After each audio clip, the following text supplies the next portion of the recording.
हा व्हिडिओ खास त्या लोकांसाठी जे म्हणतात की आम्हाला व्यायामासाठी वेळच मिळत नाही.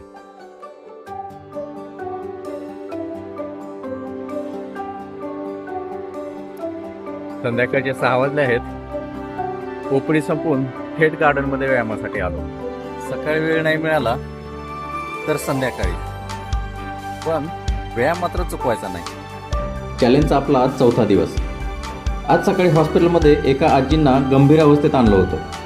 त्यांना श्वास घेण्यात त्रास होत होता आणि ऑक्सिजन लेवल म्हणजे सॅच्युरेशन 80पर्यंत खाली आलं होतं.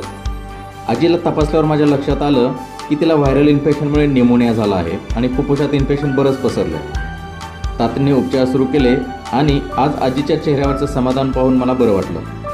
आता निमोनिया म्हणजे नक्की काय यावर मी सविस्तर व्हिडिओ लवकरच घेऊन येईल. तुमच्या खूप कमेंट्स येत आहेत की सर MIचा व्हिडिओ कधी करणार आहेत. तर मित्रांनो, पेशंटची सेवा आणि कामाचा व्याप थोडा असल्यामुळे व्हिडिओ एडिटिंगला थोडा उशीर होतोय, पण तोही व्हिडिओ लवकरच तुमच्या भेटीला येईल. महत्त्वाची गोष्ट म्हणजे आहारातून साखर पूर्णपणे बंद केल्याचा फायदा आता मला जाणवू लागलेला आहे. सुरुवातीचे 2 दिवस थोडा त्रास झाला, डोकं जड वाटलं, पण आता शरीराला त्याची एवढी सवय झाली आहे की पूर्वीपेक्षा जास्त फ्रेश वाटतंय. याचा संपूर्ण अनुभवही मी लवकरच शेअर करेन. आजचे माझे सर्व टास्क पूर्ण झालेले आहेत. व्यायाम सकाळच्या ऐवजी संध्याकाळी केला आणि घरी जाऊन हेल्दी जेवण केलं. भेटूया चॅलेंजच्या 5व्या दिवशी. जय शिवराय.